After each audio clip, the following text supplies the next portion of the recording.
Welcome to Mystara, boys and girls. It's time to tune up the didgeridoos and rosin up your theremins, because you've selected the Bards of Mystara for this week's topic. Mystara bards run the whole gamut, from sing-song Irendi to the Skalds of Ostland and the epic storytellers of Yalarum and the Shires. Well, it's time to sort out who are the bards, where are the bards, and why are the bards. I'm Mr. Welch, and it's time to take a lore check. Before we get started, here's some bonus art from Misha that's going into the handbook, the new Heldonic Knight Paladin. She somehow managed to channel the Capcom game from my description, although he doesn't resemble any of the characters in specific, just the style. I'm not going to complain. I don't like anime, but a large number of people only know Mystara from the beat-em-ups from Capcom, so I'm not going to ignore that. Still have one more from Misha that's being colored, and Rubus still has his commissions. With apparently Spelljammer on the way this year, I am feeling optimistic. But back to Bards. Officially, Mystara has only had Bards in 2nd edition, even though when 5th edition rolls out, we'll have those as well. If you want to create a Bard in the rules Cyclopedia, you're going to have to do it without the magic, because you're just using the skill system to give you all the trappings of a Bard, just not the magic. Of course, 2nd edition gives you the fighter rogue wizard hybrid that Bards are most famous for, and 5th edition works just fine, even though you never explain how Bards get their magic. Just casting magic songs, I guess. Magic Songs does sound kind of stupid until you experience Lemmy, Slash, and Dave Grohl performing Ace of Spades together, and suddenly you get all the inspiration dice at the same time.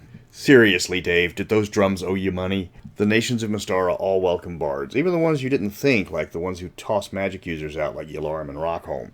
Bards, first and foremost, are the ones that carry the news of faraway lands. There's no reporters from the Dengar Chronicle at their Glantry City branch, sending the latest princely feud news back by carrier pigeon. Instead, you've got some entertainer listening to all the local gossip, then traveling to the next big city and telling it to an audience or noble for some coin. It's not the best way to spread the news, but it is the only way across all the nations. Nobles will host parties for their friends, specifically to show off popular bards, as well as get the bards to share all the juiciest gossips they've picked up in their travels. The wisest bards know, of course, not to share any gossip that would embarrass their host, but will also drop any information that harms their rivals. Just about every demi-human race in Mystara has a love of bards. The first and foremost are the tail-loving hen who will flood a tavern when a popular bard arrives in town. Indeed, bards will advertise in advance about their arrival in the Five Shires because they are so loved among the hen. Granted, a lot of them have to perform outside because of height considerations, but they will trade tales and songs among the small folk until their voice finally gives out. Dwarves, on the other hand, have no loves of magical displays, but will listen quietly enraptured to tales of heroism and lost lore for hours. It's a strange scene for a bard to perform at a dwarven hall. There's no cheers, there's no whistles while the bard performs. The quieter the audience, the better.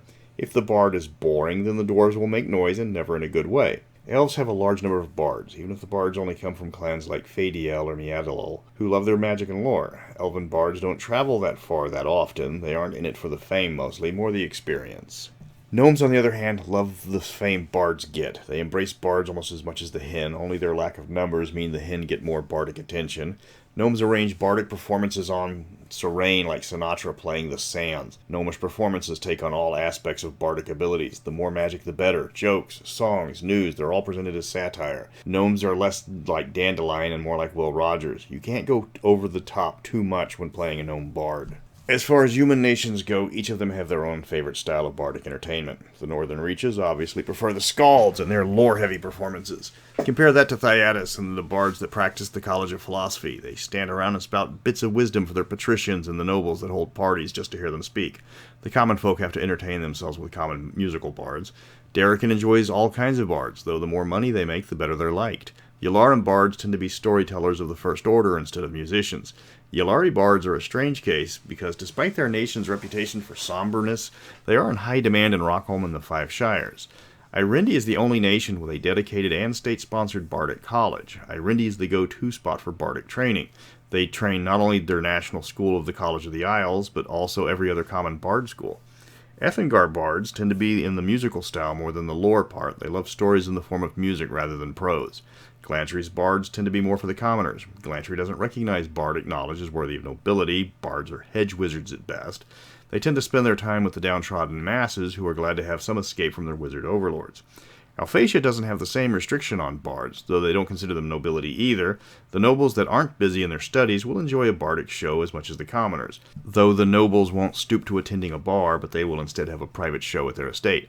Minrathad doesn't have a lot of time for bards because of their workaholic reputation. However, on the few days they do allow themselves to cut loose, you can be assured bards are there to entertain the masses and collect the coin. Among the Mystara-only races, only the Turtles just don't have a temperament for bards. They prefer quiet pastimes like fishing rather than listening to someone talk or sing. But the rest of the typical Mystara races love bards. The Shi in particular can't get enough of bards and make fantastic bards themselves.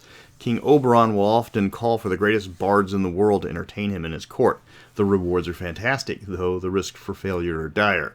A good bard can find himself immune to disease and slow to age as a reward. Just as easily, if he did a bad performance, he could find himself trapped in the good kingdom for centuries until he masters his art.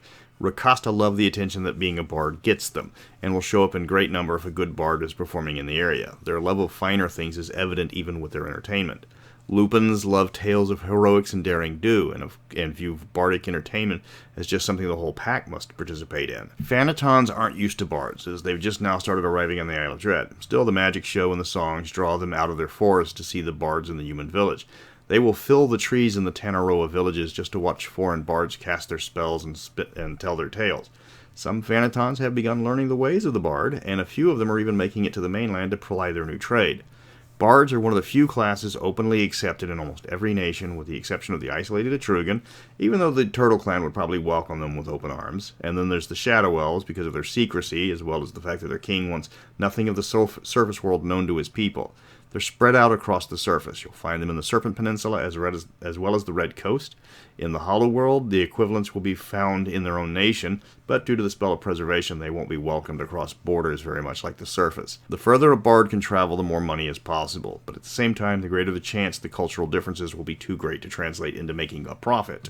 That wraps up Bards of Mystara. Unlike many of the other classes that were introduced, when 2nd edition grabbed Mystara, this one wasn't hard to translate or even retcon back into the setting. With the rest of the options almost tied for 2nd place for last week, we're going to add to the voting options this time the Sphere of Thoughts Immortals, to add the last of the Sphere Immortals up for a vote. But until next week, why isn't Weird Al in the Rock and Roll Hall of Fame yet? Seriously, why not?